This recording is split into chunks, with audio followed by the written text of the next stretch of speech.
गवाह है, ना वो अभियुक्त है। ईडी ने अब तक साफ नहीं किया। टाइमिंग पे भी सवाल उठते हैं।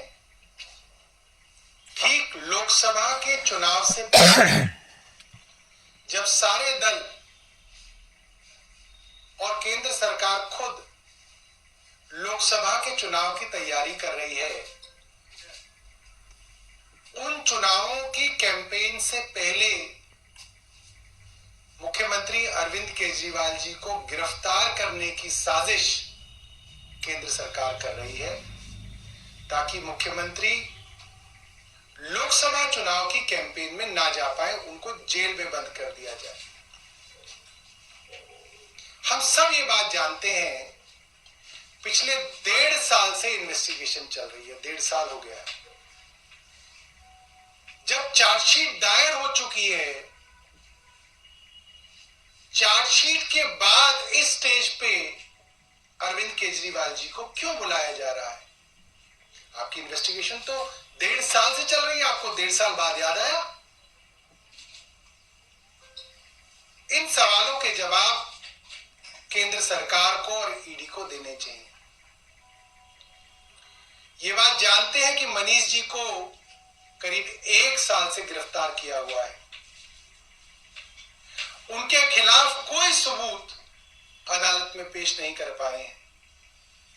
आज नहीं तो कल मनीष जी निर्दोष साबित होंगे और रिहा होंगे। ये बात केंद्र सरकार भी जानती है। इसलिए सोचा जा रहा है कि किसी तरीके से अरविंद केजरीवाल जी को भी इस मुकदमे में गिरफ्तार कर लिया जाए। हम सब ये चीज देख रहे हैं कि देश के अंदर जितने भी अपोजिशन पार्टी के लीडर्स हैं, उनको किसी ना किसी मामले के अंदर ईडी द्वारा गिरफ्तार करने की कोशिशें हो रही हैं।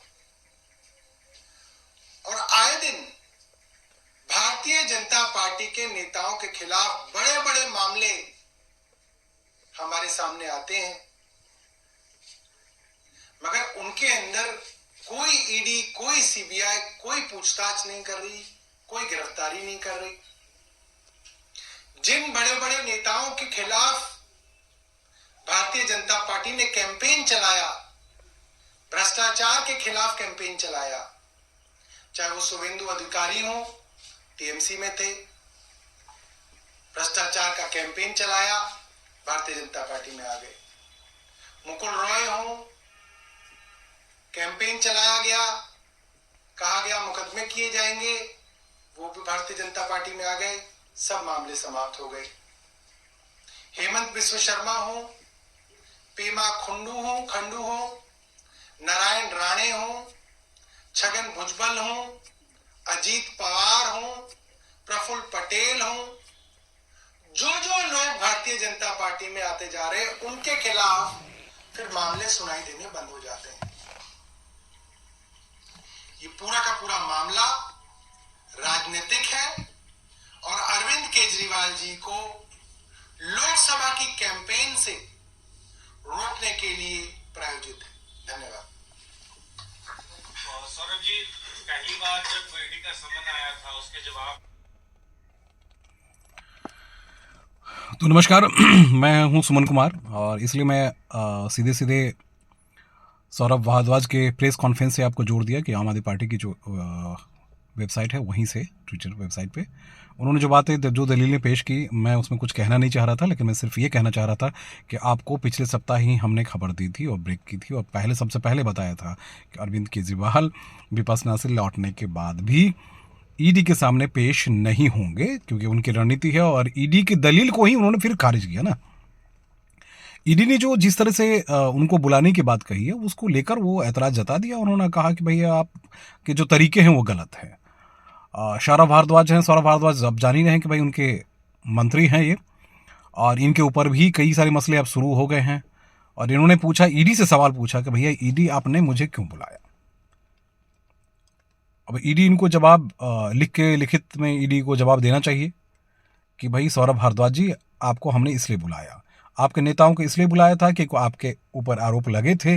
अब इनकी दलील ये है कि जब इतने महीने से जांच चल रही है, चार्जशीट हो चुकी है, तो फिर इनको सीएम को सिर्फ और सिर्फ राजनीतिक वजह से ही ईडी जो है वो बुला रही है और गिरफ्तार कर लेगी। हाँ, एक डर तो बिल्कुल क्लियर है कि ईडी जब बुलाएगी तो उन्हें गिरफ्तार कर लेगी। ये डर, खौफ जो अभी सौरभ भारद्वाज के चेहरे पे देखने को मिला है, यही खौफ जो है वो अरविंद केजरीवाल के चेहरे पे भी है। मित्रों देखिए, आज जिस तरह से फिर से उन्होंने जाने से मना कर दिया, तो इसमें ईडी के पास सबूत हैं या नहीं है, जब पूछताछ होगी तो तमाम सारी चीज़ें निकल के आएगी। लेकिन इस दौरान लगातार ईडी के डायरेक्शन को आप अगर नहीं मानते हैं, जबकि दूसरे आप बार बार इस बात को दोहराते हैं कि लाल ये जो है वो सिर्फ और सिर्फ हमारे ऊपर दबाव बनाने की कोशिश है, और तमाम सारे मसले जिस पे हम ज़्यादा विशेष चर्चा नहीं करेंगे। मैं इस सौरभ भारद्वाज को इसलिए सुनवाया कि आखिर इनकी दलील क्या है, जो मैं कहता आपको, आप इनकी दलीलें कैसी लगी ये आप टिप्पणी करके बताएंगे। लेकिन एक बात साफ है कि अरविंद केजरीवाल डरे हैं, और डर के मारे ही आज वो नहीं गए, क्योंकि उन्हें पता था कि वो अगर जाएंगे तो ईडी उन्हें गिरफ्तार कर लेगी। फिर अभी 2024 का, यानी 24 वाहिंग है, तो 2024 का जो लोकसभा चुनाव है उसमें फिर कौन नेतृत्व करेगा, इस मसले को लेकर वो डरे और डर के पीछे हट गए हैं। अब डर के आगे भी जीत है, तो इनको लगता है कि इनकी पार्टी को यही लगता है कि आने वाले दिनों में हमारी जीत होगी और हम विजयश्री हमें मिलेगी। कहना मुश्किल है, कोई राजनीति है, और राजनीतिक जो मेरी सोच या समझ है या कवरेज करने का जो तरीका है, लगातार तकरीबन 20 से 25 साल से, मैं 20-22 साल से कवर कर रहा हूँ पॉलिटिक्स को, तो मैं जानता हूँ कि राजनेताओं की अपनी दलीलें होती हैं और कहानी कुछ और होती है, पर्दे पे कुछ और होता है और दिखाया कुछ और जाता है। तो आज जो केजरीवाल नहीं गए हैं, उसके पीछे दलील सिर्फ यही था कि केजरीवाल को डर था कि मैं अगर जाऊंगा तो गिरफ्तार हो जाऊंगा, और इसी डर की वजह से आज ईडी के सामने पेश नहीं हुए। लेकिन दुर्भाग्य ये भी है कि ईडी 31 जगहों पे ईडी के छापेमारी चल रही है।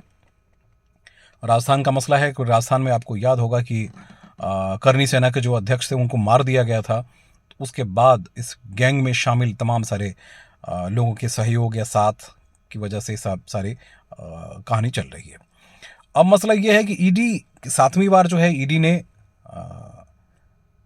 किसको बुलाया, झारखंड के जो सीएम है उनको बुलाया है, तो वो भी पेश होंगे। उन्हें पता है कि कहानी कैसे है और क्या है, और कब तक आप अवॉइड कर सकते हैं, आपको जवाब तो देना पड़ेगा ना। तो जवाब देने से बच रहे हैं केजरीवाल जी, उनके मंत्री जवाब दे रहे हैं, लेकिन इनके खिलाफ भी जो है अभी सीबीआई इंक्वायरी की फाइल मूव हो गई है। इनके मंत्रालय का ही मसला है, तो समझ ही सकते हैं कि आने वाले दिनों में इनकी भी परेशानी बढ़ेगी।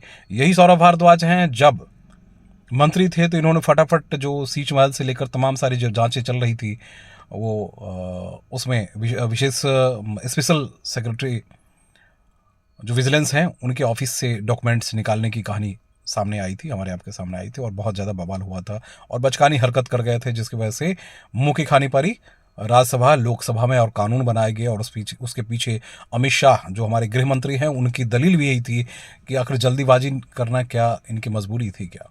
तो बहरहाल एक बात साफ है आज की कहानी से कि हमने सबसे पहले ब्रेक किया था और बताया था आपको कि अरविंद केजरीवाल नहीं जा रहे हैं, अरविंद केजरीवाल डरे हुए हैं ईडी से, इसलिए पेश नहीं हुए। अब देखिए, ईडी को देखना ये होगा कि ईडी फिर से इनको नोटिस जल्दी देती है या फिर गिरफ्तार करने की कहानी कुछ बताती है, क्या करती है। तो आने वाले दिनों में आपको बताऊंगा और दिखाऊंगा कि आखिर वाकई में इसके पीछे की वजह क्या है, कारण क्या है और कहानी क्या है। नमस्कार।